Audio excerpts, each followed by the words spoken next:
അസ്സലാമു അലൈക്കും. നമസ്കാരം. ഞാനിപ്പോൾ പോകുന്നത് സൗദി പ്രവാസികൾ പ്രധാനപ്പെട്ട കാര്യം എല്ലാവർക്കും ഷെയർ ചെയ്യാം. സൗദി അറേബ്യയിൽ പലതരത്തിൽ കേസായിട്ട് ജയിൽ മാർഗം പോയവരുണ്ട്. മെസ്മറ ജയിൽ മാർഗം പിടുത്തം കൊടുത്ത് പോയവരുണ്ട്, ഉറുബായി പോയവരുണ്ട്, മറ്റ് ക്രിമിനൽ കേസുകളൊക്കെ പോയവരുണ്ട്.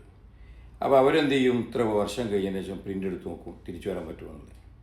ആ പ്രിൻറ്റിൽ കാണിക്കൽ എന്താ വെച്ചാൽ മുറഹൽ മന ദുഃഖുന്ന ഒരു കാലത്ത് തിരിച്ചു വരാനില്ല, നോ എൻട്രി. ചില ആളുകൾ നാട്ടിലേക്ക് പോയതിന് ശേഷം കേസ് ആളുകളുണ്ടാവും, സാമ്പത്തികമായി കൊടുക്കാനുള്ള കേസുകളുണ്ടാവും, പലതരത്തിൽ കേസ് നാട്ടിൽ എത്തിയതിന് ശേഷം കേസാളുണ്ടാവും. അവർക്ക് അപ്ഷനിലേക്ക് മെസ്സേജ് വരില്ല, എന്തറിയോ? മംനൂ സാഫർ, മന സാഫർ ഉണ്ടാവും, ട്രാവൽ ബാൻ. അതാണ് അതിൻ്റെ കണക്ക്. രണ്ട് പിന്നാണ്. ഒരു പിൻ്റെ എടുക്കുമ്പോൾ അതിൽ കാണിക്കും മന ദുഹൂൽ എന്നാണെങ്കിൽ, മുറഹൽ മന ദുഹൂൽ എന്നുണ്ടെങ്കിൽ നാട്ടിൽ തിരിച്ചു വരാൻ പറ്റില്ല എന്നാണ്. നാട്ടിൽ പ്രിൻ്റ് എടുത്ത് നോക്കുമ്പം മനാസാഫർ എന്നാണെങ്കിൽ സൗദി അറേബ്യ വന്നതിൻ്റെ ശേഷം സൗദി അറേബ്യയിൽ നാട്ടിലേക്ക് പോകാൻ പറ്റില്ല എന്നുള്ളതിൻ്റെയാണ് ഈ മനാസാഫർ. അത് സാമ്പത്തികപരമായ കേസായിക്കോട്ടെ, പലതരം കേസായി നാട്ടിൽ എത്തിയതിന് ശേഷം. അപ്പോൾ ഒരാൾ വിസ അടിക്കാൻ കൊടുത്തു, വിസ അടിച്ച് കിട്ടിയതിന് ശേഷം പ്രിൻ്റ് എടുത്ത് നോക്കുമ്പോൾ അയാൾ പറയുന്നത് എനിക്ക് മനാസാഫർ ഉണ്ടെങ്കിൽ ഇങ്ങനെ പോകില്ല.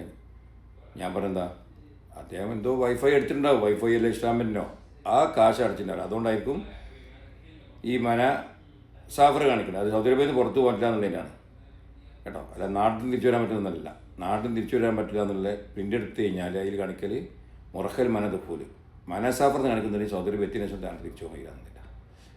അപ്പോൾ അങ്ങനെ സാഫർ ആണെങ്കിൽ നിങ്ങൾക്ക് വരാൻ പറ്റാത്ത എന്തെങ്കിലും വേറെ എന്തെങ്കിലും വിഷയമാണെങ്കിൽ നിങ്ങൾ വരണ്ട, നാട്ടിൽ തന്നെ നിൽക്കുക. വന്നു കഴിഞ്ഞാൽ ട്രാവൽ ബാനാണ്, അങ്ങ് പോകില്ല, പിന്നെ ക്ലിയർ ആക്കാതെ പോകാൻ ചെയ്യില്ല. പ്രത്യേകം ഓർമ്മിക്കുന്നു. ഇത് സംശയം വിളിക്കാം. സലാം അലൈക്കും.